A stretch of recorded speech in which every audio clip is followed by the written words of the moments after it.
Ano ba ang mangyayari kapag isinuot mo ang iyong singsing na silver habang naglalaba gamit ang sabon at sunrocks? At yan po ang ating pag-aaralan sa video natin ito.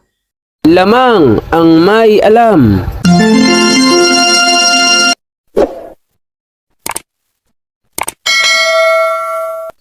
Ginto pilak ang ibabaw ko, pag pilatis ng ginto'y eksperto ko.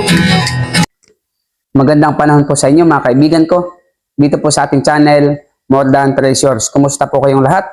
Nawa ay nasa mabuti kayong kalagayan at laging ligtas sa anumang sakit at karamdaman. Sa video po natin ito ay ating bibigyan linaw ang isang komento ng masugid nating taga-subaybay. Ang sabi niya po ay ganito: Idol, may singsing ako na silver, sinuot ko habang naglalaba, nagkulay dilaw, yun parang gold.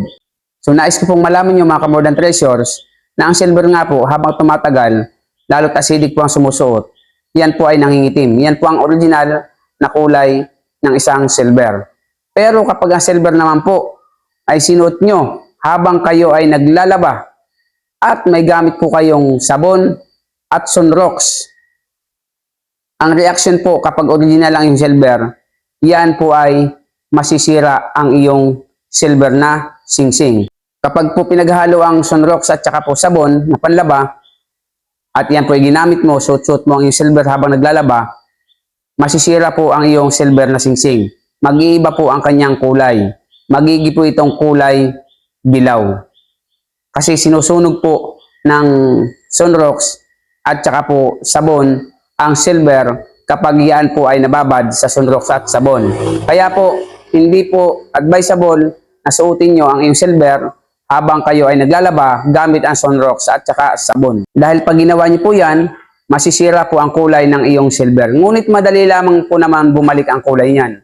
Ugasan mo lamang din po yan ng sabon o kaya po habang ikaw ay ginagamit mo ang silver mo, habang tumatagal, kahinaw mo, kahugas mo, mabilis lamang din pong mawala ang kulay na dilaw sa silver kapag nababad po sa sunrocks at sabon. Kaya kung ayaw nyo pong mag-iba ang kulay ng iyong silver, huwag nyo pong susuotin kapag kayo naglalaba gamit ang sabon at sunrocks. So nawa po ay may natutunan kayo sa ating maikling video.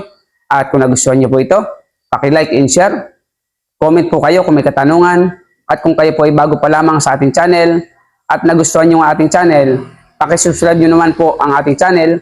Paki-hit nyo po ang notification bell upang lagi po kayong update sa ating mga bagong videos. At kung kayo po ay may katanungan, mabilis na usapan at magsisend kayo ng picture, meron po tayong FB page, More Than Treasures. Welcome po ang bawat isa, ang mga baguhan, at dati na maraming pong salamat. See you on our next video. God bless po.